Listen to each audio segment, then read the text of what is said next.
it just makes sense to lighten that load, to have help. You can get more. I think I had another good mentor say you can do a lot on your own, but if you start having other people around you, you can get a lot further. I keep it real and stay flipping keys, no way. Eating good, I got a lot on my plate, but this is what I wanted, so I can't complain. The Minority Reports podcast, where we keep it real, estate, and entrepreneurship education for the minority of 3% action takers. Here's your host, Billy the Kid, and co-host, Dan Delgado.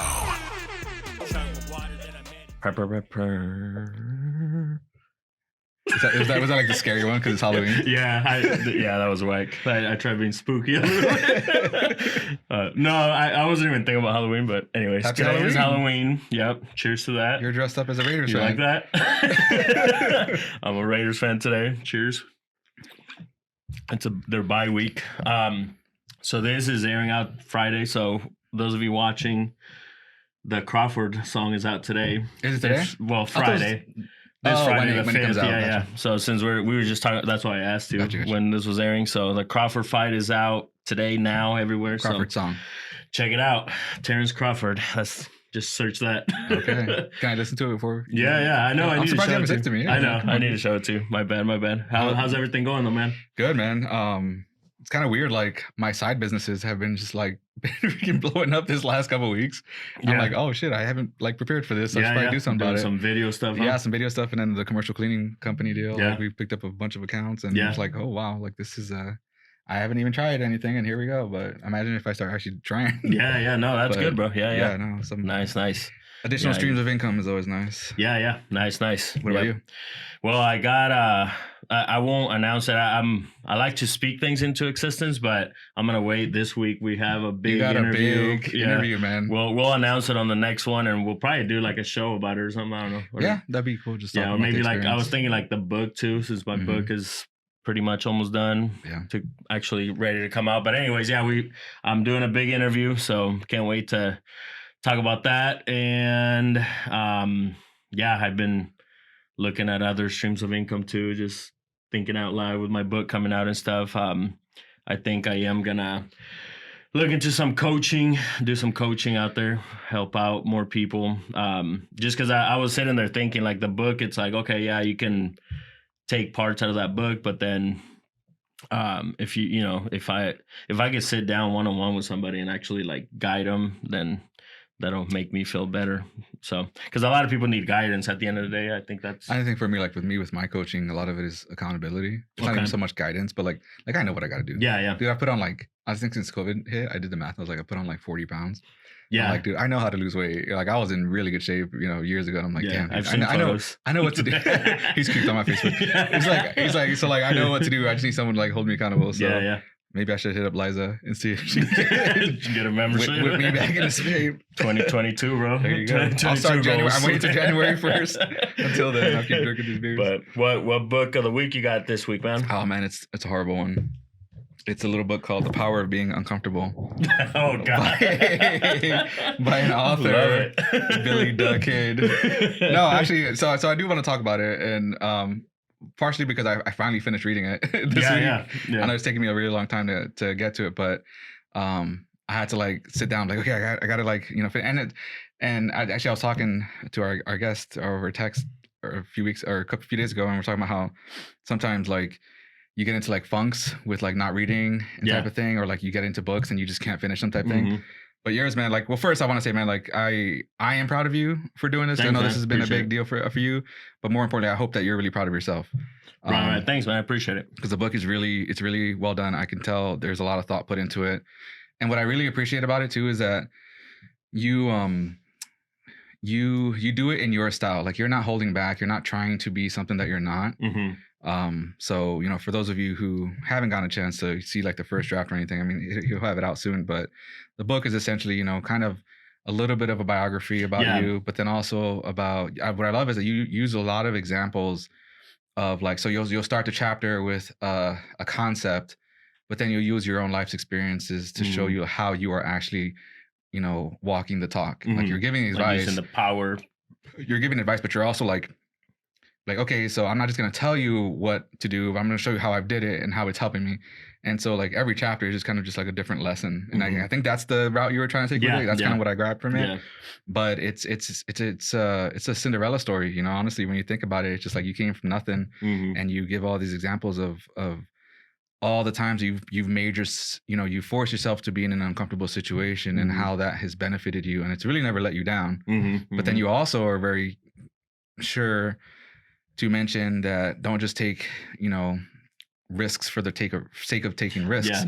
You talk a lot about calculated risk and about really thinking about them. So I think that was probably one of the biggest take that I wanted to mention, because it's like we're always pushing people, right? Like, hey, do it, do it. But it's like, no, if you just jump in. So I got a funny story.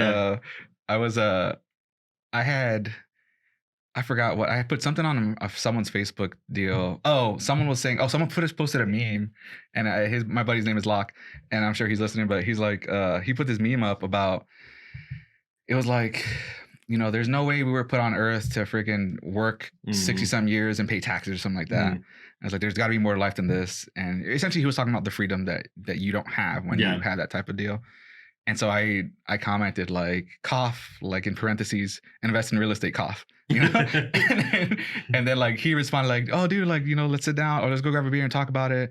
And then somebody else responded to that and like, hey, yeah, I want to join. And then somebody else responded to that. And I had like a little meetup basically at a bar like a couple weeks later. And it was just us like talking. And then these guys had a lot of questions. And so I you know, I thought it was just gonna be like a quick hour-long thing. And I ended up being at the bar for like 4 hours. A freaking like stripper birthday party bus showed up, so that was interesting. Yeah, but I thought said at a strip joint. No, like, I mean that could be a meetup too, but no. So then, so one of my other older buddies that I've known for a long time showed up, and he works in construction, and he like messed up his shoulder really bad at work, and so now he's on not disability, but like workers' comp. Okay. And so, I mean, he's like needing a couple surgeries, and it's been like almost a year now. He's not really quite sure what's going on, but this guy has done like a lot of, I mean, he's been in construction his entire life. And he's like, I can tell he's kind of just feeling down. Like he doesn't feel useful or productive because he's just like not doing what he loves to do. And so like, dude, like, yeah, I think mostly what he does is concrete. So I was like, do something with the concrete, man. Like you can start your own, like you have all the contacts, you have the knowledge. Like, why aren't you like it would take you, because you, I mean, you do concrete, but like you don't freaking have your own concrete, like, I don't know. It's like the place that makes the concrete. Right, what is that like called? A mixer. Yeah, like you don't have that. You guys rent it from the concrete companies, whatever, you know? So well, like, you know, real quick with that, the concept that I always tell people, it's like, perfect example that you just brought up, because it's like Uber, they're the biggest taxi company. They don't own one taxi. Yeah, exactly. You know, same with Airbnbs. Right. The biggest stay place, but they don't own. Which is about having the systems in place. So that's what I was telling him, and I was rambling. I could tell I was rambling. Like, I'm sorry, dude. I had to stop myself because like I don't mean to be preachy. I just see that you have a humongous opportunity here. And I think that you're just like letting it go, you know, because you're afraid or whatever the case is. And by the end of that talk, he was like, he seemed motivated to like actually start looking into doing something. So I see what you're saying when we like push people and like maybe a little bit too much, I guess. Yeah. But no. And I mean, I've heard people quitting their jobs, you know, after watching this, and and that's why I feel like that chapter was important, because it's like, I'm not even telling you not to. It's more like, hey, just watch how you move, because, you know, I mentioned it on that chapter where I could have quit my job when I was rapping. You know, back then I didn't own any real estate or any other companies. It was just my music. I had already kind of calculated how much merch I needed to sell, how many shows. And I was already working part-time, well, like 4 days, and then Friday, Saturday, and Sunday I would hit the road. So I had a calculator, but I still waited. I'm like, you know what, let me wait. Yeah. Same with even when I owned a few doors, it was like, okay, I can pay off my bills, but you know what, let me wait. So you just gotta, you'll know when you're ready, but calculate it. Right. Calculate it. And so that was a big theme that I can definitely tell in your book, but sorry, I'm rambling on about it. But it was, I mean, it was, like I said, it's really awesome. And again, I hope you're proud of yourself, because thanks, man. All those around you, we're really proud of you. Appreciate that. So pre-order the book. I want to do an episode. We should do like a reading chapter or chapter or something. Yeah. So cool. we'll do that. But yeah, today, man, we have a special guest. Yeah, old friend of mine, actually. I'm for a long time. I know you're ready. Let's bring him in. Right. We're better. back. I like it. I like it. How you doing, man? Doing good. I made it. I finally made it on the podcast. I told both these guys if I made it to this podcast, I'd made it. So Man, that's awesome. I Man. feel Cheers good. to that. Yeah. Cheers to that. Cheers. We didn't even get to put his name on the intro all right, before. Yeah. all right. Yeah. So tell us who you are and what you do, man. So I'm Joe. I started my own small business in 2017. Just had to kind of take a leap. Kind of got tired of my, 9 to 5, and in the however many years, just kind of one turn to another. Surround myself around good people, and then within this last year, actually, I bought my first flip. Honestly, a lot of it's because of this podcast. Keep him busy, man. Yeah. I've been, but the thing is, I wake up every morning and I don't dread working. Sundays, I go to bed like not dreading a Monday, and I think that was kind of the big thing that I'm most proud of right now. That's I feel like that's the happiness right there, man. Once you don't dread a Sunday, that's like yeah. So Dan, why are you looking at me? I was like, dude, I wouldn't know, man. I'm in my Sunday Today dread right is now. Sunday, right? Yeah, I'm in my Yeah. Sunday dread. Yep. So. But no, you're doing awesome things, man. I want to take it back though. We always like to pick your brain way back, and I guess not so much pick your brain, but your story. Where are you from? Right. So start out with, I think I'm one of the lucky ones. I hit the lottery when I was 3 weeks old. I was actually adopted when I was 3 weeks old out of the Philippines. My dad was in the military, already married to my mom. Well, I call my mother and father. So, back then you could kind of pick from the litter, and I got lucky. So, Wow. And that's what brought me here. My dad was still in the military, but we moved to Nebraska when I was 2.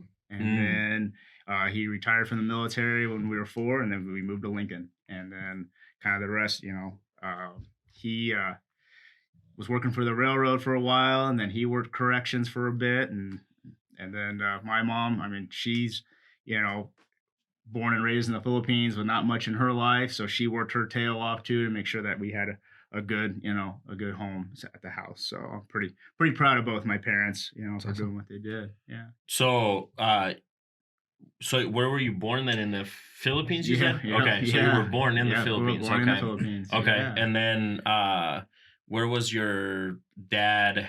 Like he just came to Lincoln, like that was it. Like was there any jobs other brought him states? here. I think he wanted to live with his, near his parents, and they lived in Bellevue, but he didn't want to live too close. Yeah. I think, Okay. But so we moved here to Lincoln, and that's what brought him here. So Okay, yeah. and what was the teaching like at home growing up? Did they? Different, and I know that we could redo some things. Maybe some things would be different. We don't have regrets. We learn from everything. Oh yeah. So both of them were pretty hell bent on making sure my English was good. And my dad, being a military kid, actually didn't know a lick of Spanish, even though we have the Hispanic last name.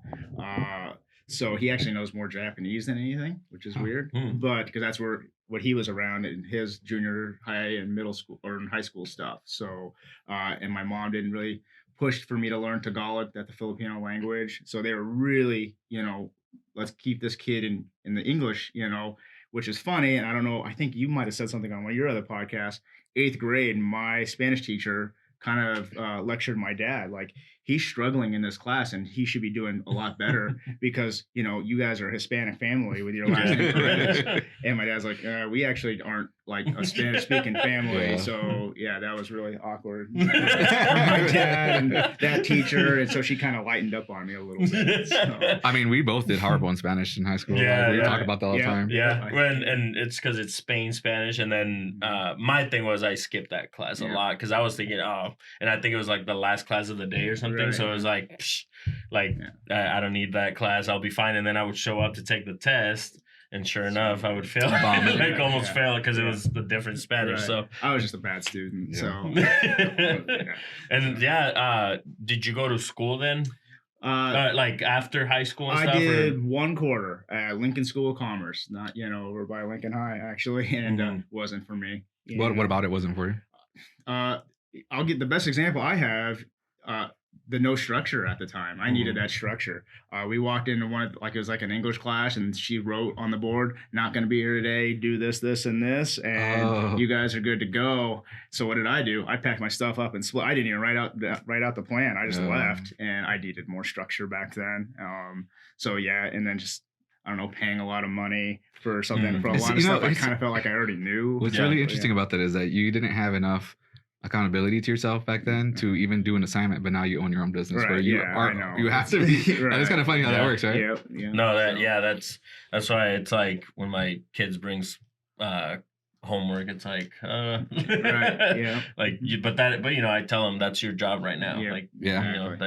that Yeah. you have to bring some good grades. But so during school then, like before you graduated high school, what were you thinking at that time? Like, was it okay, I'm gonna go get a job? Like no direction. Okay. No direction at all. I was working at Taco Bell as a shift manager, barely wanted to go to school. I had to have a talk with my dad, actually. I'm like, I don't want to do this anymore. So basically we just did the math. We're like, you only need X amount of credits. So I only had to do like 4 classes my senior year. For the whole year. He's like, I just want you to go to school. I don't want you to drop out or anything like that. So I appreciate that. But those 4 classes were just rough for me. I think I just, I felt like I'm going to move on to bigger and better things. Right? Well, what bigger, better things? Mhm. I don't know. Like you didn't know then. No clue. Yeah. So then after I graduated high school, I tried the junior college thing and just couldn't grasp onto it. And then, Taco Bell to Kawasaki, and that wasn't for me either. I worked at Kawasaki for like 2 gosh. weeks. You gotta Horrible. be tough to How work long were you there. there? I made it 1 year. Wow. And so I could get that one, because I made my only goal was to get that 1 week vacation.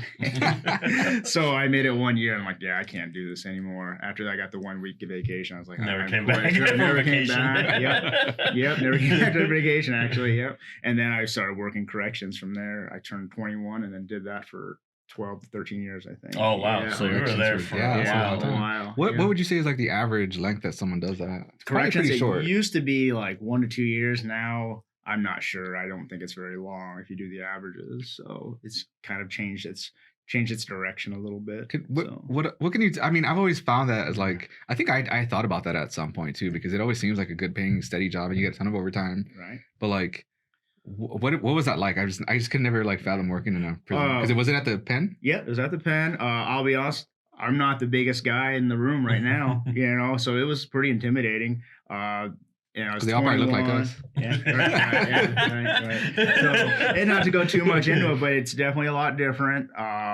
And with all honesty, back then it's different than it is now. Of course, shout out to the corrections people that are still working there. I've got a lot of good friends there. My biggest thing, it was more of a mental drain than anything. Yeah. It's not physical work. You're just constantly trying to make sure you're doing everything right. Make sure you're talking to people the right way. You can't be disrespectful there. It's just it's just not the right thing to do. Right. But sometimes there's people trying to trigger you, whether it's whatever environment you're in. Mhm. So yeah, I mean, and that's kind of what led me into doing the business part was, I was just kind of tired of waking up every day just dreading, what am I going to get into today type stuff. That's a long time too. Yeah. That is a There really for long time. 12 years. Yeah. That's I think I'm above average on the amount of time I work there. So and I've had they some give you a pretty- lot of overtime, right? as much overtime as you want back then. I had where I used to work at I used to do training classes and I'll never forget this lady that she started at my job at the time and it was an office job, so she was really happy and it was just telephone, customer service, nothing fancy, but she was happy to leave that environment. And one thing she said that I'll never forget is she's like, Billy, it's like so she worked there for like 9 years. She's like, I did 9 years in the pen is what she said. Yeah. She's like, it was literally like me being locked up. I was like, never thought of it that way. Yeah. She's like, I mean, yeah, the only difference I could leave, but I had to be back, early in the morning, stay late. Like, I don't know, but that's crazy. Yeah, that's it nuts. was definitely different. Yeah. So let's fast forward then. You mentioned like, so what during that time, like, were you learning anything or like what made you make the jump? Like, Right. And that was the thing. Probably about 10 years into it, I started thinking to myself, man, this isn't for me, but what else do I have going for you? At the time though, I just started running. Another shout out to my running community. Those are the ones who really push me like you're not better than anybody. Mhm. I'm not better than anybody. But at the same time, if you feel like this isn't for you, you got to find something else. So I actually started with like 3 business plans. I don't want to tell you about the 2 failure ones. I mean, we fail all the time, but Well, we want to hear about Yeah, I was gonna say, that was the worst thing you could say. I wanna hear about it. I'll bring it up. Let's start with plan 1. So I just started writing. I worked on 3 business plans. I was gonna do a franchise, fitness camp. Before you get into it, what how'd you learn how to write plans, or was it just you writing? So or? yeah, we can get into that too. I just told a friend of mine, because she's doing the business administration thing. We have to do a business plan and ask me for help. I told her I'm not the one to help you. I basically had a notebook and I just wrote everything I could think of. And then I took it somewhere. And the guy kind of laughed at me like, what is this? Like, this is scattered. You don't have projections. You don't have your budget. Your marketing looks okay, stuff like that. So it's, you got to play by the rules or, and my business plans were honestly atrocious. They're both basically just an idea, which is amazing though, because you made the jump. Yeah. And that, I'm sure I can guarantee you, if you were to write another one right now, you'd probably learn a few things since. Probably look a little bit more. Well, not just more that, but like professional. how many people would not even write it because they're like, oh, I don't know how to write it. Oh well, guess I won't do it. Right. Yeah.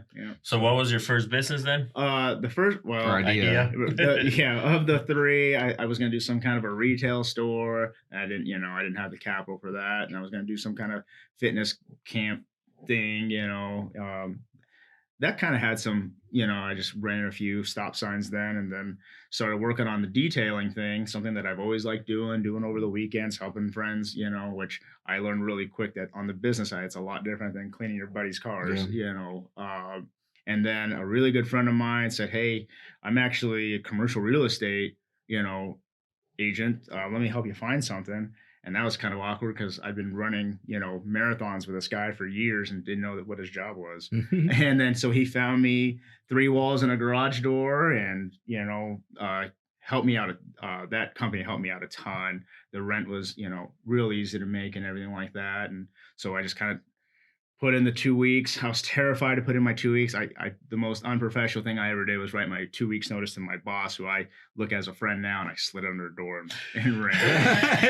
Oh man, and she called me like, "Is this a joke?" And I'm like, "No, I gotta quit." Wow. Yeah. So I can't wait for her to watch this. She's probably laughing. Yeah. So they use that in training probably now. Hey, right. this is not This is how what you not to. don't. So a few things that I got out of there. I like how you took action, and we were talking about that. So you said 2 weeks into that garage is when you just quit your job? Probably, Right. yeah. Once I looked at the garage and, I had all the kind of numbers of what I was going to spend on supplies and equipment and everything like that. And again, still didn't really know what I was going to do and how this was going to go down. I had some retirement saved up. I know that might be a big no-no, but I had to get out of there. And then I had money saved up, my personal funds saved up. Well, hold on real quick. You said that might be a big no-no, but Right. was it a big no-no for you? No, I tell everybody, don't be scared to do that. Yeah. I don't know if that's bad advice, but no, I say cash it in. And if you're confident what you're doing, do it. I've made that money back, the penalties and the taxes and stuff like that. I know it's scary and we're kind of groomed not to do that, but I did it. And I think, It obviously paid off. Right. Yeah. I feel like it did. So it seems like when you made that jump, like you were almost like desperate to leave your job.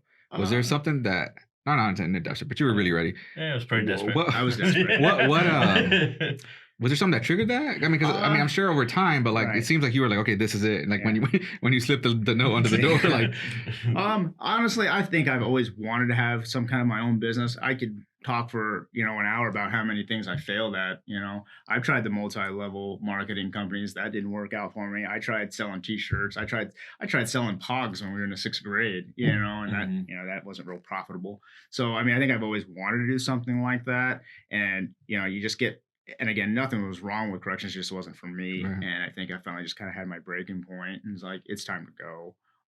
So yeah, I was desperate for doing something that I wanted to do. Yeah. I just didn't feel like, am I going to do this for another 20 years? I don't think I would have made It it. wasn't. Yeah. So were you married at the time that you? No.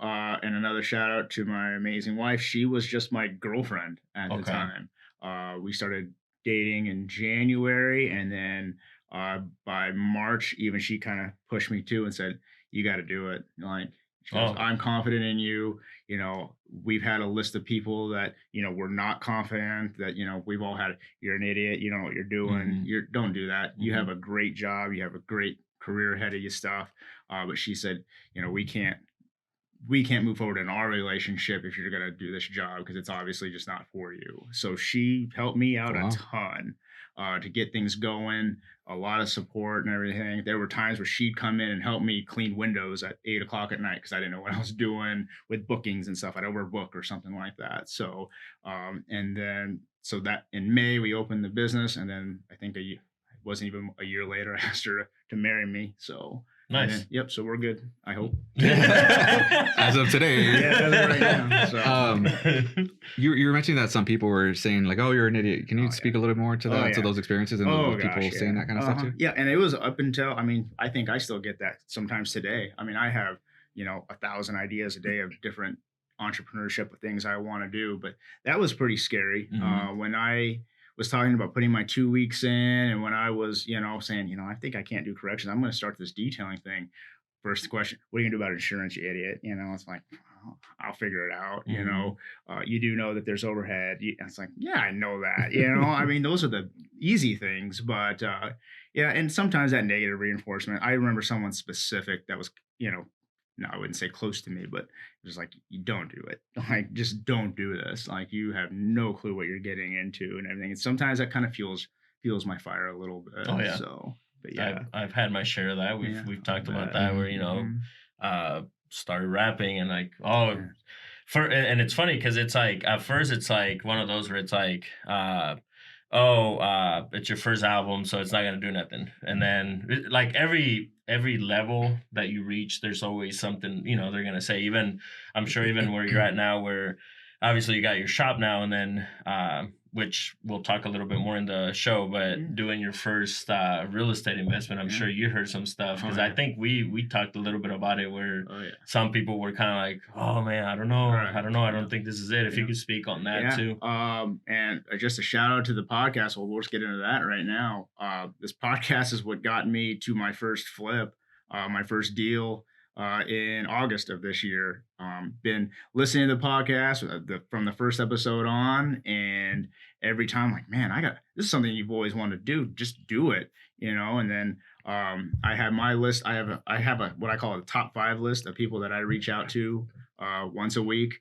So yep, you get it and you get it. And every week I bother you guys with something, and then the other 3 people as more of a mentorship / you know, guidance. Yeah. But yeah, at one point you just got to just do it. And I figured I have enough confidence in myself. My wife and I have confidence in each other. Like, kind of like what you told me. Like, if your wife's not behind you on this, maybe you shouldn't do it. That was the first thing when he told me he wanted to do it. I was like, dude, like, how does your wife feel about it? Because I've learned, like, if your wife's not, you know, behind it. Yeah. And she's the you know, she is what I think is the big success for this business. Like, all of this here, I've been wanting. So she should have been on the podcast. Yeah, I asked her. Did you really? Yeah, yeah. I compared her. You know, I'm like, you're the one that the solid. She's the solid of all of this. She makes sure that Joe doesn't go and buy a $5,000 piece of equipment that I really don't need. I see something like, oh, this is gonna help the business. Why don't you pump the brakes? So back to the real estate thing. You know, we've been talking about it, and then we went and looked at a house, and she goes, "This is it. This is the one to get." We had a good friend help us with the plan on it, ran the comps with us, what would it take for the rehab and everything like that. So that was a huge help and everything. And then I probably messaged you guys and a couple others, like, what this, and this, what should I do here? And she goes, when she said, figure it out and just get it, let's just do this and figure it out, I was like, heck yeah. So, and we're working on it. I've got a couple more things that I got lined up, and we're moving. We gotta go install some carpet. Send my construction company. Shout out to New Era. Yeah. Hopefully soon it gets here. We've been waiting for a while. Anyways, for the carpet. Dude, everything's on a cargo. I know. Right Seriously, but no, that's awesome. So okay, that was great. Let me take it back a little bit. So how? Because I think one of the biggest things that I've noticed, and then even me personally, before I took the jump, right, to leave my job or whatever, what was the first like month? Was it, I mean, did you barely get by, or like, the first few months, like how was when I that? started the business? Yeah, because I feel like that was yeah. my biggest concern was how am I going to pay my bills and my Right. family. I had kids already. So yeah, single guy. I owned my home, and the house payment wasn't too expensive. And like I said, I made my retirement kind of my slush fund too. And I got super scared, of course. So I kind of, this is really weird, I guess. So 3 out of the 7 days for dinner, it was ramen noodles, just to keep myself in check and to be cheap, because I didn't want to blow through all my money. I'd seen some guys who quit and cash in their retirement, and then 6 months, a year, 2 years later had to come back. And I'm like, I can't do that. Once I set on something or stop something, I'm not coming back to it. So tons of fear in that, and try to live as cheap as I could until we got, and again, the overhead on the first shop was, almost close to nothing. So I could have a bad month or something like that and still be okay. So yeah, I tried to live as cheap as I could that first. So that's good. So you started watching budgeting a lot, basically, and that's what you have to do. Part of that interview that I'm doing, I'm gonna talk about that where it's like you have to hustle hard. Like, nowadays I have people that will kind of look at me like, oh, you don't do shit, and it's, and he doesn't, being fun, like being funny or whatever. But it's like, yeah, but there's levels to this, right? Yeah. So like when I first, started, it's like all I did was work, whether it was the 9 to 5. I mean, for me, it was like 7 to 10 p.m. It wasn't a 9 to 5, working overtime and building whatever I could off of that. So you have to work hard, and then you graduate to the next level where it's now that you've worked hard, now you work smarter. And it seems like that's kind of the path that you're taking now with everything. That's like entrepreneurship in general, though. I feel like, whether it's, a musician or, having a shop or real estate, whatever it is, I think for you to have to gain that freedom, it's very front end heavy. You have to put a ton of work on the front end, but you don't have to do it for very long. Right. Like, how many people have we talked to that like they hustled for 2, 4, 6 years, and then it kind of got easy at that point, and now you can kind of not necessarily coast, but you're not putting in that work like you used to, because now you're actually reaping the benefits of the front end work that you did. So like, whereas you think about like a W-2 type job, it's like it never stops. It's a very consistent, and you never get, you get your week off every once in a while type thing, but you don't really get to reap those benefits until you're 60 something and you retire and you're going to die in 10 years anyway. So like, because that's kind of how like I don't want to say I justify things, but like when I'm having a hard time with like, running essentially like 3 businesses, and then, being a dad and being a husband and having a day job, I'm like, I always kind of tell myself that like, okay, this is the front end stuff. Like, this is where you put the work in, because in a few years, I'm going to be able to be living like Billy and just be on the beach.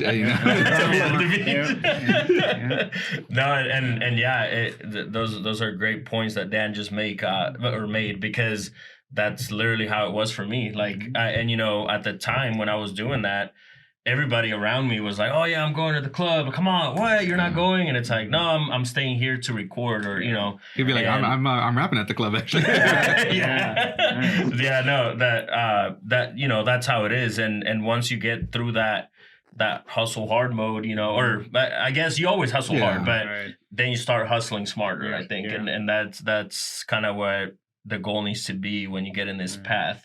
And like I said, that's what I see in you. And I remember just a quick story during that first year, I told you I was eating ramen 3 nights a week or whatever.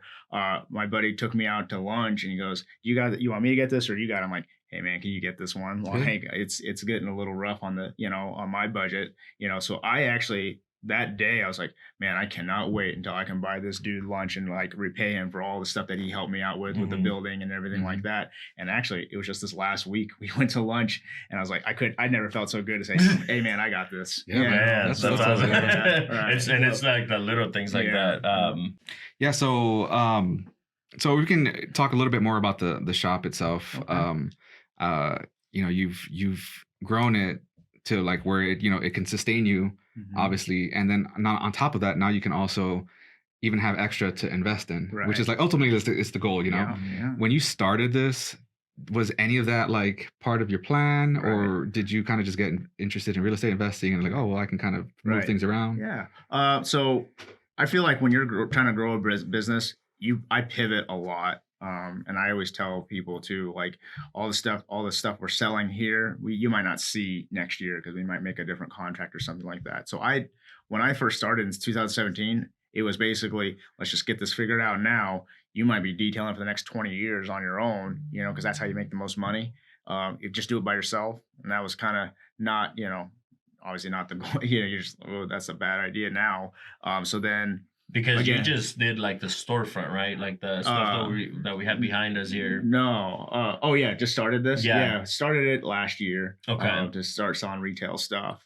But then pivoted to, if I want to start doing real estate or start doing other like this itself, I got to hire help. And another one of those negative things, man, you got to pay taxes on that. You got to pay workman's comp on hiring somebody. You got to pay them a wage. And right now, McDonald's is paying $15 an hour. How are you going to compete with that? Again, I just took the leap. Like we found a kid who was a go-getter, who also to me is like a little junior entrepreneur himself, that we hired him in April, and I didn't realize it, but I'm actually making a little bit more having him here because we're able to get a few Isn't more that crazy? Yeah. Oh yeah. I was like, I made a budget on how much we were going to lose, and we ended up gaining because again, he's a good kid, and it just frees up more time for me to do other things. And then since then, we hired this kid in April. We actually hired another person in October to help me with more day-to-day stuff because, I don't like saying it's like, oh my gosh, I'm just so busy. But really, no, I just have it all figured out on my time on what I'm going to spend on, the detail shop part, the marketing part, the storefront part. And then now we're adding real estate. We want to add real estate. So it just makes sense to lighten that load, to have help. You can get more. I think I had another good mentor say, you can do a lot on your own, but if you start having other people around you, you can get a lot further. It's like what you can go fast on your own, but you can go further with others. Yeah. And it's so true, and before we started recording, you were talking about your mentality on leadership. I don't know if you know what I'm referring to, but can you speak a little bit to how your attitude is towards how you're basically developing these employees of yours? Like, what's your goal? Oh yeah, definitely. The goal is, okay, if I say his name is Jacob. We'd like for him to actually take over the majority of the detail side of things. We believe in him. We think he's a good person. He's young. He's willing. He's like a sponge. He's willing to learn. So I don't really need to be back there micromanaging him or whatnot. And I don't want to hold him back either. So we've sat down with him and talked to him about what goals he wants and everything like that. And so we're not going to tell, the door's open for you to get as much out of this as you want. But, if you wake up one morning and if you're dreading coming in here, like I was dreading going to work, then what can I do to get you, in a direction you want to go to? He might wake up tomorrow and say, hey, I want to go my own way and start my own shop. I want to go mobile or something. And we're not going to hold him back on that. We're going to do what we can to help him out. Same with our assistant, Maddie. She has a couple side hustles that she does. Whatever she kind of wants to do, we're going to help her down that road. Because to me, my goal is to make it so they're so successful. Maybe I can get deals from them. Maybe they'll help me out in the long run. So that's a great culture to have. It is. Right? It's. I mean, I was just like mind blown when he was telling me that, because I think a lot of times, bosses will be like, if what Jacob is his name, or Maddie, Jacob. either one of them. If you see how they're like, they have their own aspirations and their own goals. I've worked at so many places where they try to hold you down. They don't want you to have those goals because now that means they're going to lose you as an employee. And for him to have this type of attitude where it's like, hey, even if I do lose you, did I help develop you at least? And did you leave this experience better than when you started? I think that's just awesome. And it's just not common at all that for people to have that type of attitude. Yeah. And see, and that's where the communication comes into place, right? Because like I said, you don't want to compete with your own people. You know what I mean? And because we were just talking about that earlier too, where it's like, a lot of people, you know, once you get going, I'm sure you've experienced it, they'll try to copy what you're doing now. And it's one of those where it's like, just don't become competition. Right. We can all make money if we all, you know, work together. But and that was a problem the first year or so, that whole competitive mindset, you know. And then I kind of did the numbers in my head. I never wrote anything down. Like 300,000 people in Lincoln, you know. How many detailers are there? I'm like, this is ludicrous. I don't need to compete with these guys. Like, instead, bring them in. Let's work together and stuff. Hence why this is kind of how this evolved. You know, stop paying, you know, retail stuff. That's amazing. You guys, how many doctors do we have in Lincoln? There's more doctors than there are detailers. So we could all, if we all kind of help each other out. So if I'm overbooked, I have zero issue. You know, hey, give this guy a call. One of them might be able to get you in today or this week or something like that. And again, it's, to me, I feel like, one, it opens the communication. We can bounce ideas off each other. And I don't know, I just feel like it's just the right thing to do.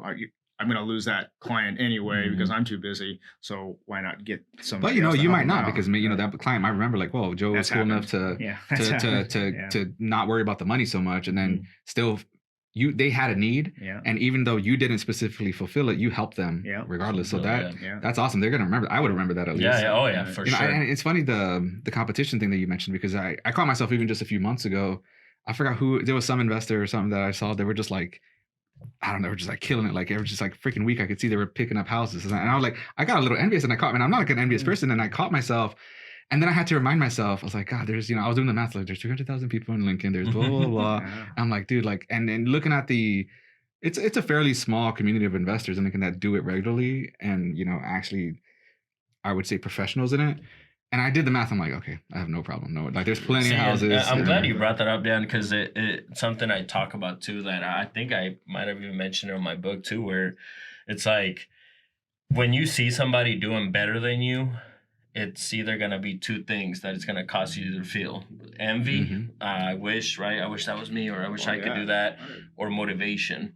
And I didn't even know I was doing it, but the more I started seeing it, the more I realized that I was more motivated, right? Like anytime, you know, I would see somebody, I just built on my acreage, right? And it was like, man, that's awesome. Like, you know, I would start congratulating them, and it motivated me, like, man, someday, hopefully, you know, or building my house now, you know, I would hear about it when I was, maybe I didn't even own a house at the time, you know, and it's motivation. So you have to choose that path when you see somebody that's doing better, you know, with whatever business or whatever, just in life in general. It's like, okay, you're either going to hate or motivate. So exactly. But what was and with this shop, because it's really nice. How did you?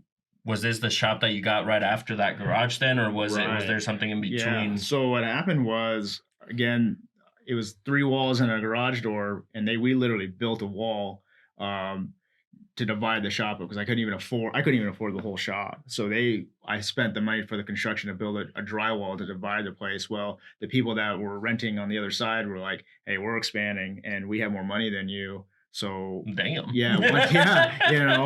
Once your lease is up, we're going to ask them to take over. And so they talked to me. And again, I learned this thing: if you pay rent on time every month without any problems, they're willing to work with you and find a place for you. If all tenants knew that. Right. Right. So the guy told me, goes, go with the realtor and go look at about 10 places. And again, got so much more help from them. I can give out the shout out to Thompson Realty, actually. So we found this place here, and they actually bought it with no hesitation, and we worked the numbers for the rent. Obviously, rent went up because there's heating and air in here, and it's a lot nicer shop than what I was renting from them in the first place. So everybody was happy.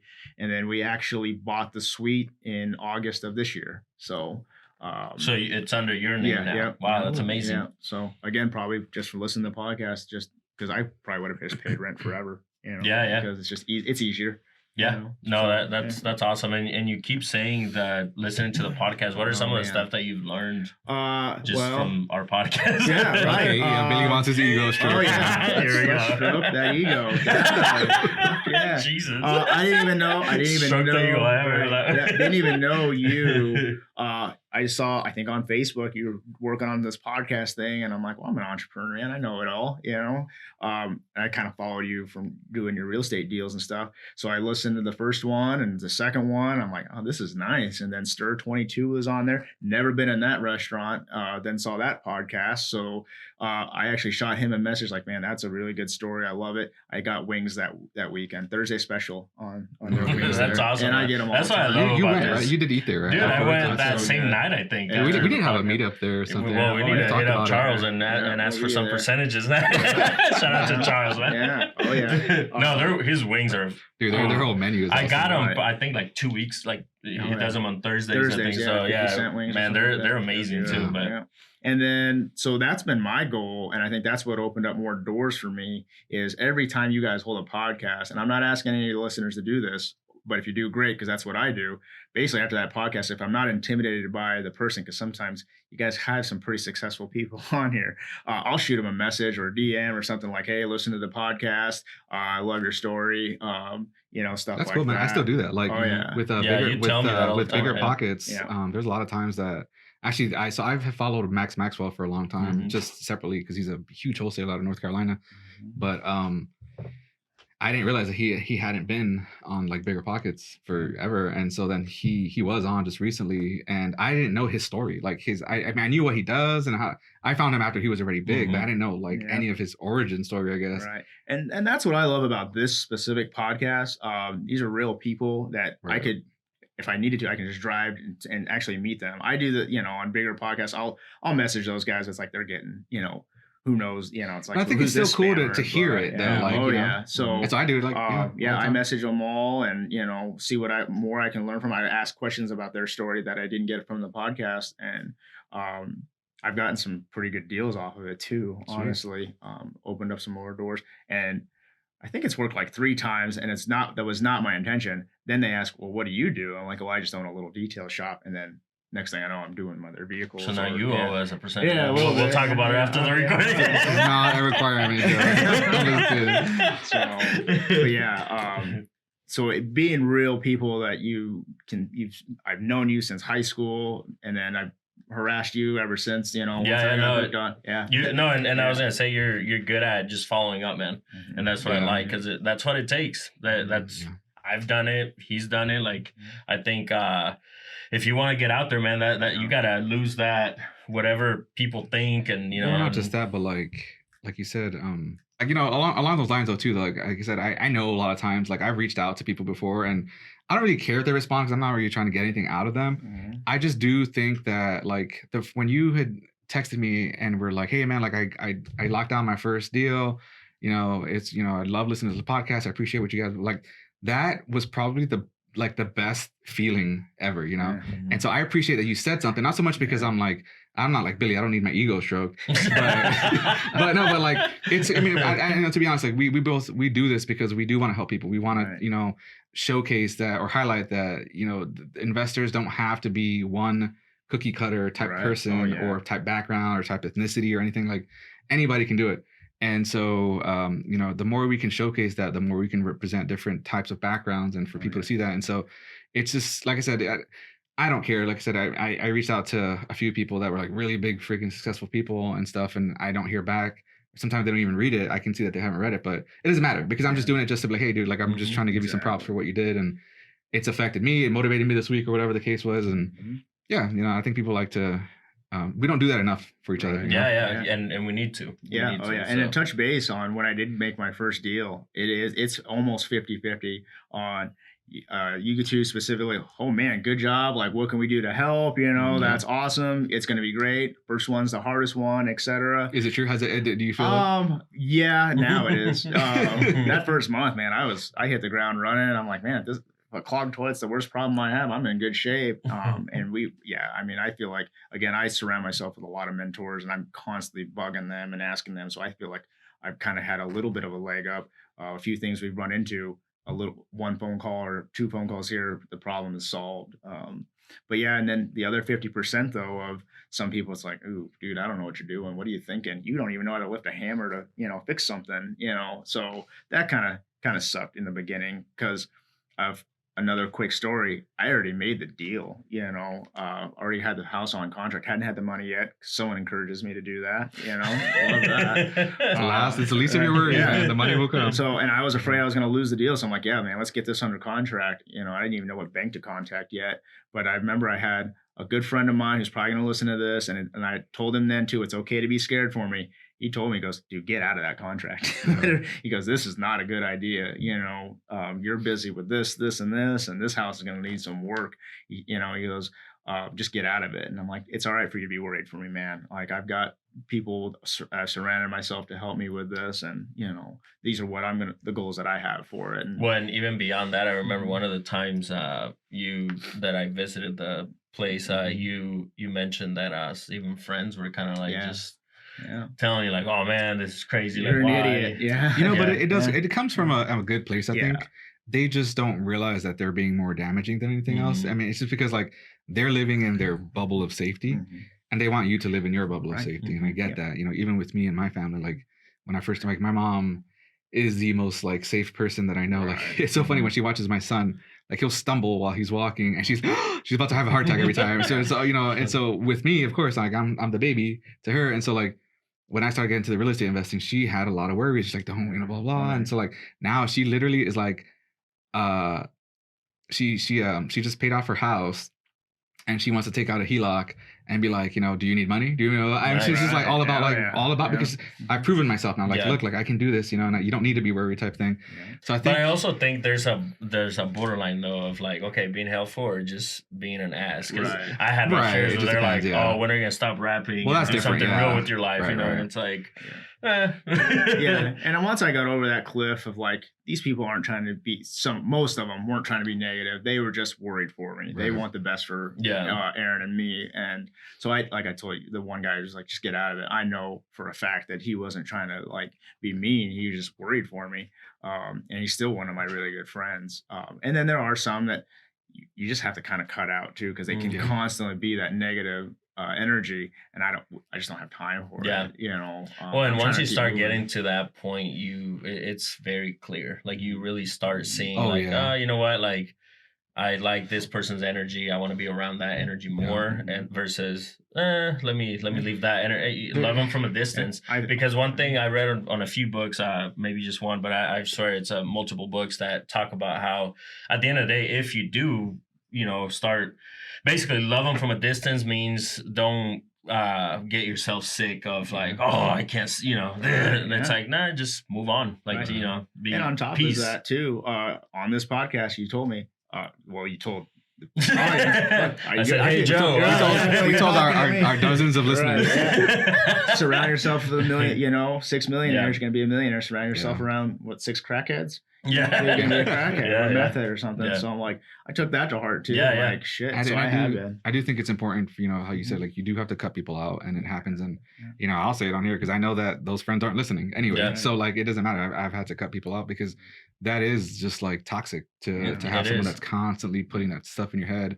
And I do think you can speak a lot into existence, and when words come out, they get absorbed by you. And so you got to be careful with that. And I think anyone listening to this right now, I think when I say there's toxic people in your life that are negative that you need to cut out, the people are listening, like, exactly who I'm talking about. Yeah. In your life. That's what I'm worried about. Yeah. And so know exactly who you're talking about in your life. And if you even have to think about it, then that's probably the person. And sometimes it's family, and it's important. Family, friends. Yeah, no, it like I said, it's definitely tough, but I've learned like once you start doing it, because I had the toughest time doing it, even, 10 years ago when I started, it's might have been longer, like 14, 15 years that I started rapping to now, all my businesses in between.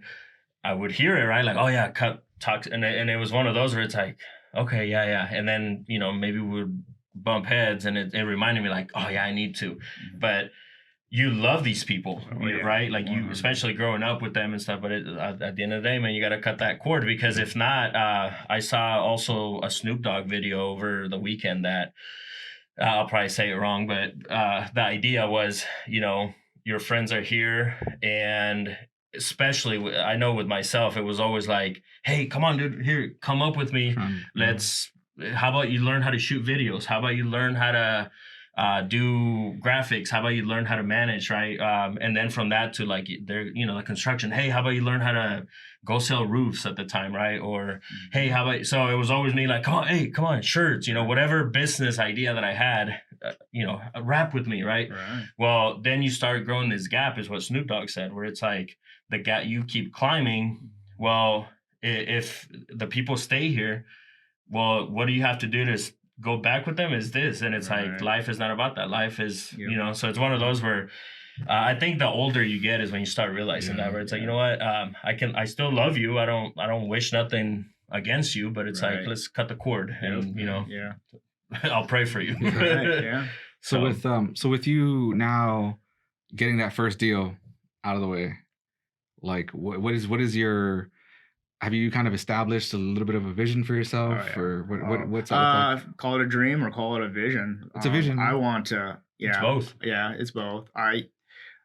Again, the last I don't know how long I've owned this house, 3 months, have been encouraging, exciting. I have fun with it. One of the other things that Aaron and I talked about before we closed the deal was we don't want to lose a wink of sleep, over this house, and we haven't. Sometimes I do, just because I get excited, because I'm excited for something to happen tomorrow, whether it or not. But so I would like to, I want to get as many doors as I can. I mean, just like I tell people too, I'm in the preschool stage of real estate. I admit it real openly. I've told you, I don't know crap, so I'm willing to be, I love being the dumbest guy in the room. I don't want to be treated like the dumbest guy in the room, but the more I could absorb, the better. Just an example, I hear all the time on podcast after podcast, the Burr, and it finally clicked in my head like last month. So like I said, I'm still learning, and I enjoy learning. If it's something I like doing, which kind of goes back to that whole quarter of junior college, I didn't really give a crap about it, but this is something I like doing. I enjoy it. I like being around the people. So the more I can learn, it's easier for me to, hold on to. What can you tell us about this first house? Like, do you have any numbers on it? The deals, the deal, what you've learned, and the pros and cons that you've kind of already. I try to, on this specific one, and I try to do this a lot, is I don't try to walk in like I know everything. In fact, I even told the 4 or 5 guys, like, look, I don't know anything on this stuff, so try not to, overprice me or anything like that. But, if you do, I'll learn my lesson. I didn't have rules or anything like that. I basically gave them the key and, had them do their thing and do their job and, pay them easily. I only had a couple hiccups here and there. I had to call you to bail me out on a couple things. But other than that, the process, I don't know. Again, I don't want to be cockier. It just doesn't seem as hard as what I thought it was 2 years ago. Mentally. Yeah. 2 years ago, I would have never thought it would be this, not easy, but simple. And I understand that the next one might not be, so just try to watch that. And I think every deal that you like to this level that I'm at, I'm sure the level you're at, like you learn something every deal. Every single deal. I've learned more in the last 3 months than I have listening to all the podcasts, reading. Oh my God! Exactly.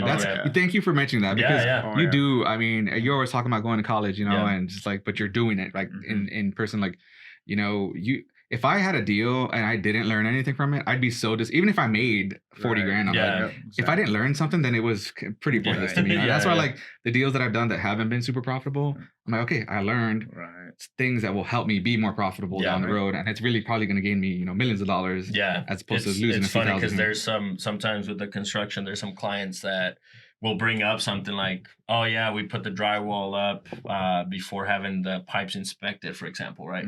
So then they're like, so yeah, how much to cut it back out? And it was already finished.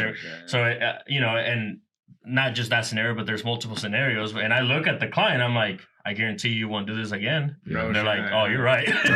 So, and you learn. I mean, as funny as it sounds, I've learned things from my exterminator. Me and you have talked about. Well, Billy and I are learning about drainage right now. One of our jobs. Man, so and I think that's the power of being uncomfortable. I'll throw that in there because literally every day there's something new in this business that you have to learn. And if your mindset is set to go get over that hump, then and it's fun because it's not your regular. Okay, I get to work and then I'm typing this up at this time. I'm doing that. You just never know what the next day will, the next hour will bring. So what are you gonna do with this house? Are you gonna rent it out? Flip it? Still haven't decided. Erin, she's she controls 51% of everything on this kind of stuff to make sure that I don't do something idiotic.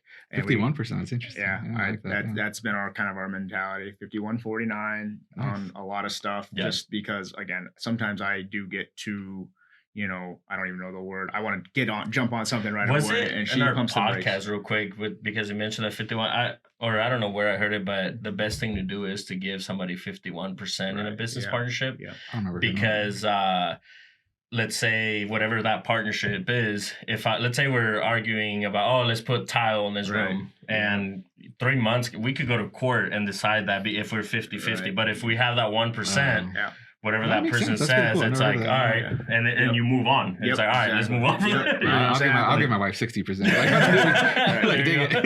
And that's the thing. I always tell her, you have the overall say and stuff. And the majority of the time, she just says, just get it done, or just do it. But there are some times she's like, wait a minute, why don't you take a step back and think about it? Yeah. And I kind of sell it to her, and if I can't sell it to her, then I'm not going to be able to sell it, to anybody. So it's worked out for us for the last few years. It's almost like a quality control for you. Yeah, exactly. Yeah, that's a good way to look at it. So, what are you doing with it then? Still, at first you were going to flip it, right? First was going to flip it. And then again, I learned the burr. And then today, before we got on this, I got another educational lesson. I might have to have a tenant in there before I can refinance. I was telling about seasoning. Yeah. Oh, yeah. So I'm like, oh, shoot. Oh, man, what am I going to do now? So we're still kind of undecided. And whatever you do though, man, it'll be all right. Exactly. But isn't that cool though? Like you can get options. You can have you have so many options. You're into this. I mean, you're in deep already. I'm not in deep in terms of like in trouble, but like you're very 3 months into this project. 2. But you don't have to exit it one certain way. You can keep it if you want, or you can exit and sell it, or Airbnb it, or whatever you want to do. That's options. There's so many options you have. Yep. And again, that's kind of just on top of that. I love that. I love that I'm not stuck doing, we were telling somebody, I don't really want to call an audible and change what we're doing, but if something makes more sense, then at least we have the option to. Yeah, so it's nice. Yeah. It's really is there anything you've learned or any discipline that you've acquired that has translated from business to business for you here? I guess the biggest thing is, for where we're at now, if Aaron and I want to do something, we don't have to ask people anymore. And I think that's what was the hardest thing to learn. I want to sell products here. I felt like I had to get someone else, like approval from like 5 different people, because that's kind of what it was with my W-2 job. And now it's like, let's just do it. Well, what kind of product were you selling as a CEO, though? Nothing. No, not like that. God. Hope we're cutting that. Edit that out. No. But yeah, I mean, I think that's the biggest thing that we learned is that we don't have to get approval for things.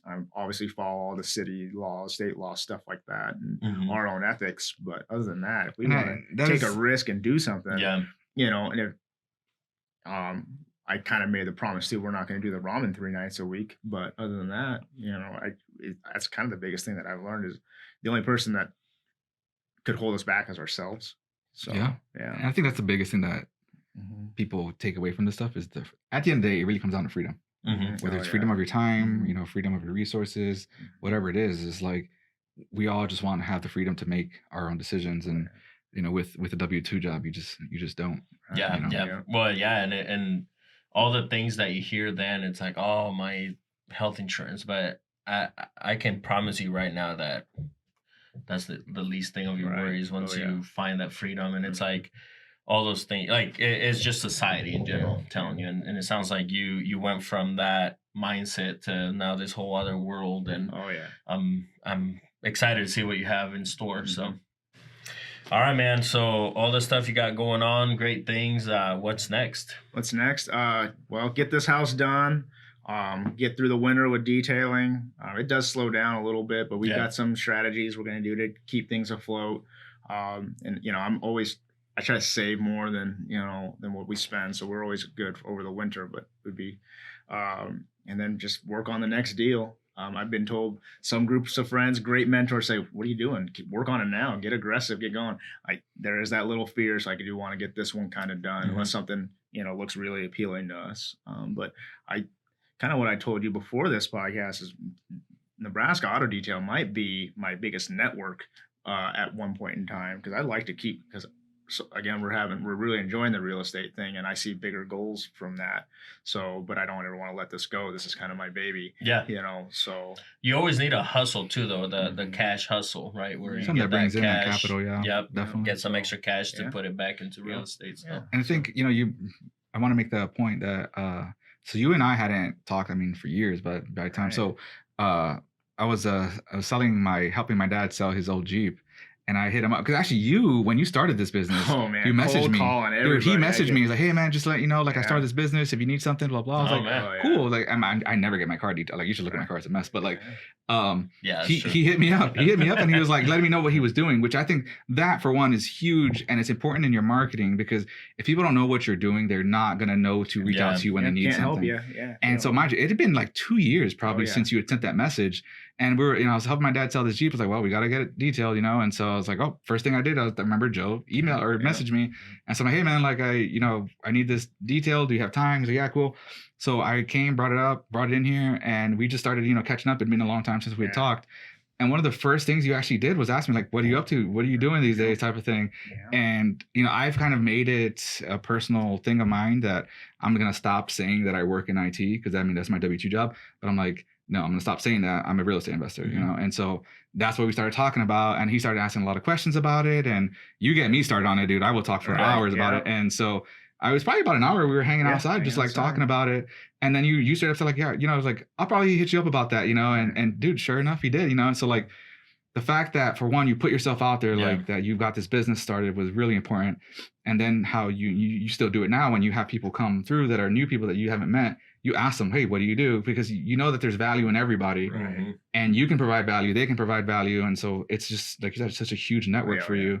And is that something that you're kind of finding in real estate too, how important networking is? Oh yeah. Yep.